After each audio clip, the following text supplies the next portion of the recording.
Okay, picture this. You're in the grocery store, staring at that wall of drinks. You want a soda, but you're also trying to be healthy. So you see the regular ones loaded with sugar, and right next to them, the diet versions. Zero sugar, zero calories. It seems like a total win-win, right? A health hack. But is it really? I mean, this is the question so many of us have. We're constantly told to cut back on sugar, and these artificially sweetened drinks feel like the perfect, easy swap. But then you see these headlines that are all over the place. One day they're fine, the next they're linked to some new problem. So what's the real story here? To try and get to the bottom of this, we're going to do what scientists do. We're going to look for the best, most solid evidence out there to answer what seems like a pretty simple question.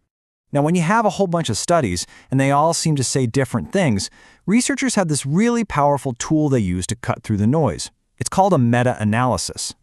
Think of it kind of like a courtroom. Instead of just hearing from one witness, a meta-analysis puts every single witness on the stand. It combines all of their stories, weighs all the evidence together, and then delivers a much, much stronger verdict. It's all about finding the big picture. So, what does this big picture scientific consensus tell us about diet drinks? Well, lucky for us, some researchers already did all the heavy lifting. They took a deep dive into 9 different randomized controlled trials, which are like the gold standard of research. We're talking over 1,400 people here. They crunched all the numbers to see what actually happens when people drink diet sodas compared to, say, just drinking water. And what they found was, well, pretty clear-cut. As you can see, when they looked at major health markers, there was really nothing to see. Body weight, no significant difference. Blood sugar, nope, nothing there either. Cholesterol, blood pressure, it was the same story across the board. So looking at this really high-quality evidence, you'd walk away thinking diet drinks are basically just bubbly, flavored water. A totally neutral choice. The science is spoken. Case closed, right? Well, maybe not so fast. And this is where the story gets a whole lot more complicated. Because in nutrition science, there's another question you absolutely have to ask.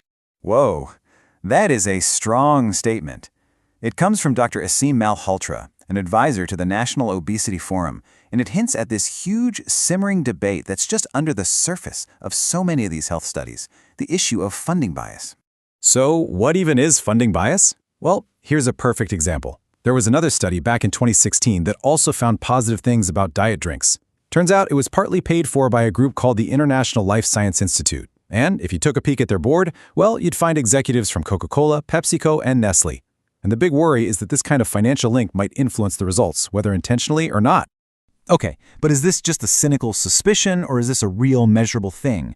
Well, you know what? Researchers have actually studied the studies to find out.